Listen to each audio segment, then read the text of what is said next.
Hello, ladies, and welcome to another episode of the Autoimmune Rehab Podcast, where, as always, you can find show notes and listen and download to old episodes at autoimmunerehab.com.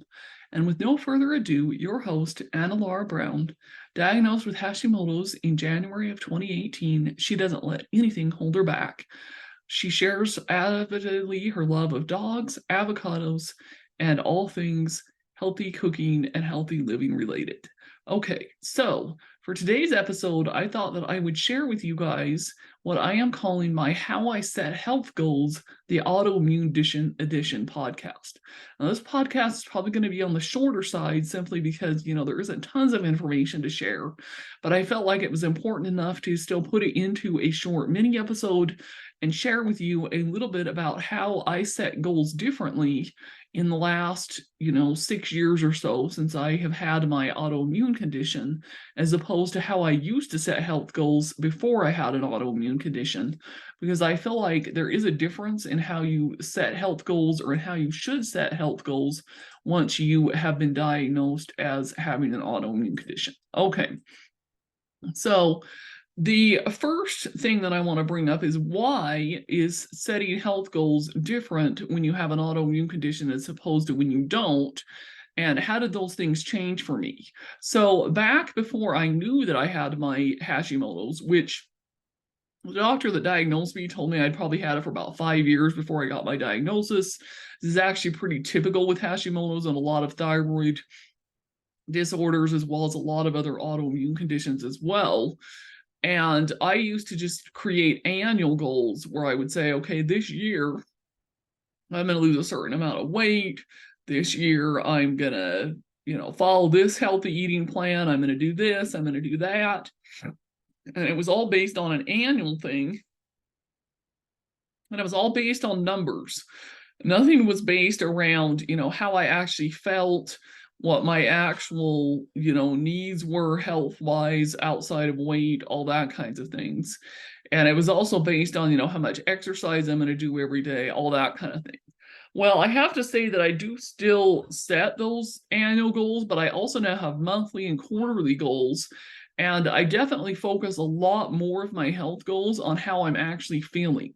So, if I'm going through a phase where I'm feeling really, really good, I have a lot of energy, I'm sleeping really well at night, I feel like the scale started to go down, I don't have as much inflammation, I'm not having flare-ups for my autoimmunity and my thyroid, that kind of thing, then my goals are going to be different than if I feel like I'm having a lot of flare-ups, I'm not losing the weight, I'm tired, I'm not sleeping as well, I'm going to have different kinds of goals. So a couple of the things that have changed for me when it comes to setting health goals now that I have an autoimmune condition is, first of all, that I try to focus on other things than numbers. So, like I said before, my health goals were all about, I'm going to lose X amount of weight. I'm going to sleep this number of hours. I'm going to exercise this number of minutes or whatever per day, walk these number of steps per day, all this kind of stuff. And most of my goals were focused on weight loss because that is something that I have struggled with for a big chunk of my life. I have been heavier than I would like to be.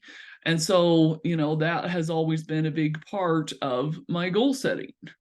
So now that I have this autoimmune condition, a couple of things that I take into account when it comes to setting my goals are, first of all, my energy level. In other words, do I have a lot of energy? Am I able to do all the things that I need to do every day without feeling like I'm dragging behind, like I'm falling asleep at meetings during work, trying to fight myself not to fall asleep?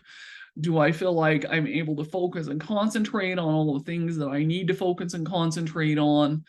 Am I getting good, high quality sleep that sustains me throughout the day?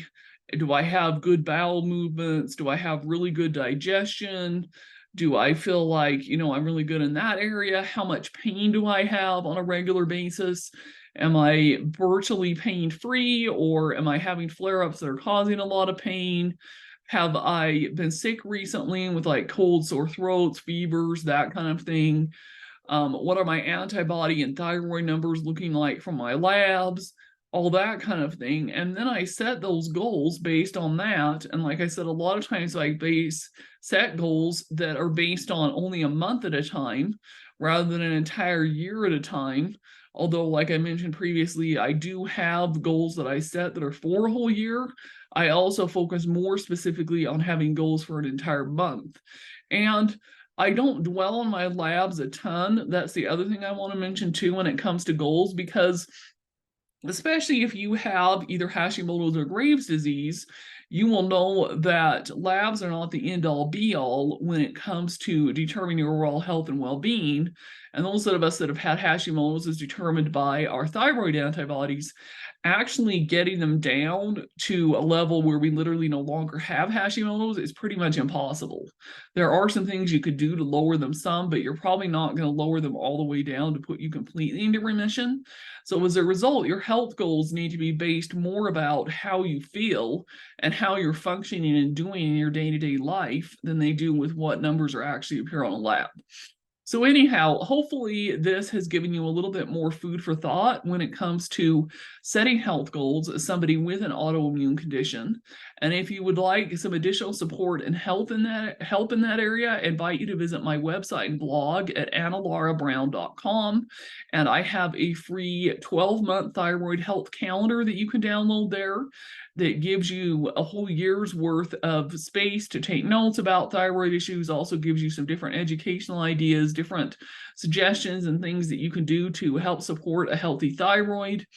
And even if you don't have Hashimoto's or Graves and have a different autoimmune condition, I recommend downloading this anyway, just because the thyroid functions and impacts all levels of your body. And if you have any kind of an autoimmune condition, you probably have some kind of abnormalities with your thyroid, even if you maybe don't have the actual autoimmune condition of the thyroid. So anyhow, take care. I hope you found this helpful again, and I look forward to sharing with you soon on another episode of the Autoimmune Rehab Podcast.